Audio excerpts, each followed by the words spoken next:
I feel like much of America has lost their mind. Maybe a lot of you feel the same way. I'm not sure that when we look back on March and April and May and now moving into June, that when you actually look at the data, you're going to say, man, it made a lot of sense the way that people responded to the coronavirus and the way that people bought into all the fear that spiraled out of it. 40 million people have lost their jobs. We get a new unemployment report in hour 3 of the program today.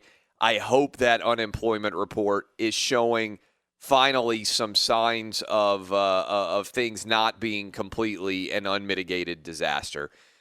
But I think when the whole nation or a large percentage of the nation is buying into fear, it's allowed emotion to overcome logic in almost the entire country. And people are responding emotionally to everything. And if you respond emotionally, then you oftentimes aren't looking at the facts or behaving in a logical fashion. And I think all of this will be tied together in a several-month series of crazy stories. I say that for this reason. Drew Brees probably means more to his city and state than any current player in the entirety of the NFL. If you look at what Drew Brees and his family have done since Hurricane Katrina hit, winning a Super Bowl, donating $5 million to charities in the New Orleans area, which I don't think any other player, to my knowledge, that is currently playing any sport has donated anywhere near as much as that dollar figure. Yet Drew Brees said, hey, I stand for the national anthem to honor and respect my grandfathers who fought in World War II. And right now, I just got up this morning, and the headline on ESPN.com is, and I quote, Drew Brees' controversial comments. Controversial. All right? I want you to listen. Do you remember when Mike Gundy, on this program we came on, Mike Gundy was like, hey, I think we got to get back to work. I expect players to come back on, I think he said May 15th. Hopefully, we might have to bump it back to June 1. And everybody on the internet went crazy and lost their minds. And I was like, let's play the audio. Did Mike Gundy say anything that was crazy? And we all came on and we listened to it. And I think I was basically the only person in media who was like, I don't think Mike Gundy said anything wrong. And then guess what happened? Pretty much everybody's back by June 1, June 8, June 15. I mean, he actually ended up having a better prediction about how this thing was going to play out than any sports figure that I'm aware of. Yet because Mike Gundy stepped out of the mainstream a little bit and said exactly what he thought, everybody rained down insults upon him. And this is what happens now. People say, oh, we need to have honest conversations. We need authenticity. We need people to say what they really believe. And then when it happens, the blue checkmark brigade on Twitter, if you say something other than what they believe, people lose their minds. It's uncanny. We need to have an honest conversation. Oh, no, you didn't. You can't say that. I'm a First Amendment absolutist. I think we make bad decisions when everybody is in agreement about everything. The two dumbest things that we have done as a country in the 21st century were bipartisan and done with popular acclamation. What do I think the two dumbest things we've done as a country in the 21st century were? Shut down this country for a virus that has almost no impact on the vast majority of healthy people, and go to war in Iraq. Boom, there you go. Truth bomb for you. The two dumbest things that we have done in the 21st century, we have wasted trillions of dollars as a country on things that everybody agreed with.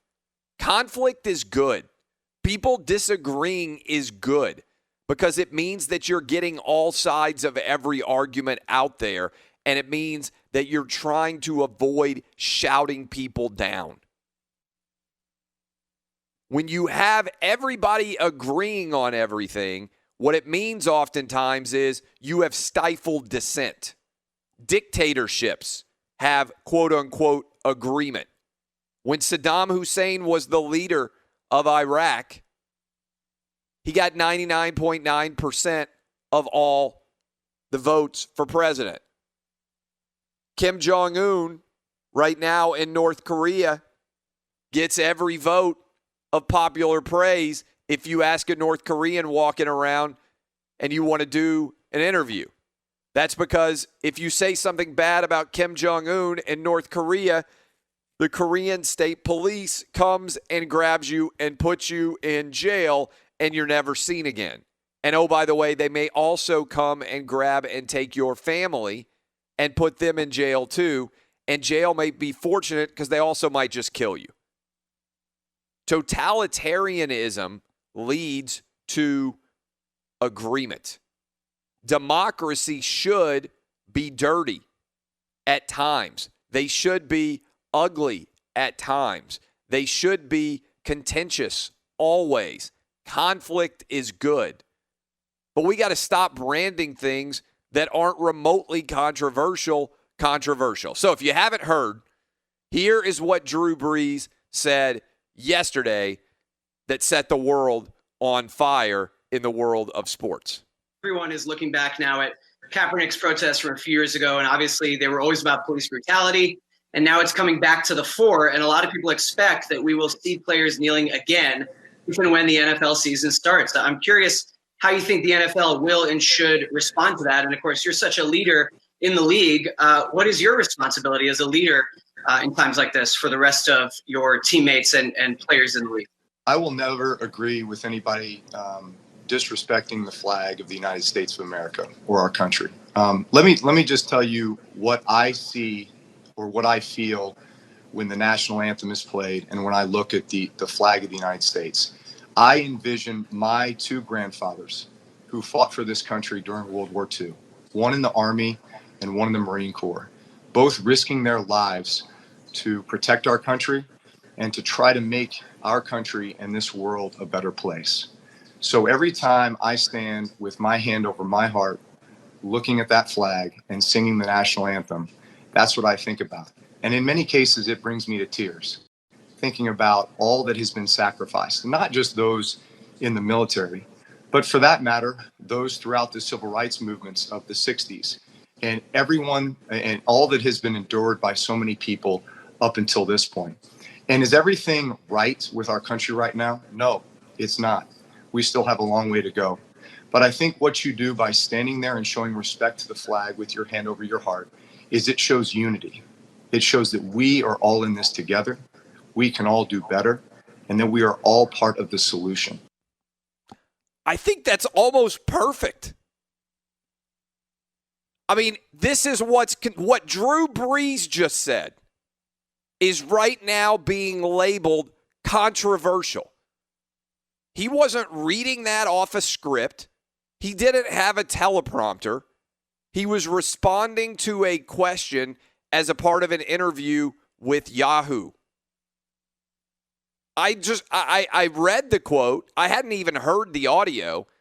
I read the quote and I was like, there must be more. I felt like remember back at the Cosby Show when Theo got the $100 shirt and Claire was like, there better be a pair of pants in there, and she starts digging through. Like, that's what I felt like when I saw this quote was considered controversial. I was like, where's the rest of it? Where's the controversial part? I stand up to honor my grandfathers who fought Nazis and helped to make the world a safer place, and think about their sacrifice and sometimes get emotional with my hand over my heart. That is controversial? What in the world have we come to in sports when that's considered a controversial opinion? I think that's a hell of an answer on the spot for an athlete who isn't necessarily expecting to be asked a question like that. And people are like, oh, Drew Brees should retire. It's time for him to go. He donated $5 million to causes in New Orleans. He is a huge reason why the Saints are still in New Orleans, he and his family. Otherwise, they might be in San Antonio. I feel like I'm taking crazy pills that I haven't seen a single person on my timeline standing up for Drew Brees and being like, you know what? I agree with everything Drew Brees said. So, boom, print it. Clay Travis, I agree with everything Drew Brees said. I hope he stands to it. If you disagree with Drew Brees, that's your right. But you are trying to find a way to be offended if you are upset by what Drew Brees just said. That's the truth. I hate that I'm the only person in sports media now with the balls to drop truth bombs on people, but we've entered into such a crazy place. Play that audio one more time, and then I'm going to open up phone lines. Is anybody actually offended by this? We have defined offense to such a minimal degree that somehow people are getting offended by these quotes. Are people even listening to the quote? I don't even understand how you could take a sentence out of this quote and be offended by it personally. But I find it almost impossible to believe that people out there listened to this answer and found a way to be offended by it. Listen again. Everyone is looking back now at Kaepernick's protests from a few years ago, and obviously they were always about police brutality, and now it's coming back to the fore, and a lot of people expect that we will see players kneeling again if and when the NFL season starts. I'm curious how you think the NFL will and should respond to that, and of course, you're such a leader in the league. What is your responsibility as a leader in times like this for the rest of your teammates and players in the league? I will never agree with anybody disrespecting the flag of the United States of America or our country. Let me just tell you what I see or what I feel when the national anthem is played and when I look at the flag of the United States. I envision my two grandfathers who fought for this country during World War II, one in the Army and one in the Marine Corps, both risking their lives to protect our country and to try to make our country and this world a better place. So every time I stand with my hand over my heart, looking at that flag and singing the national anthem, that's what I think about.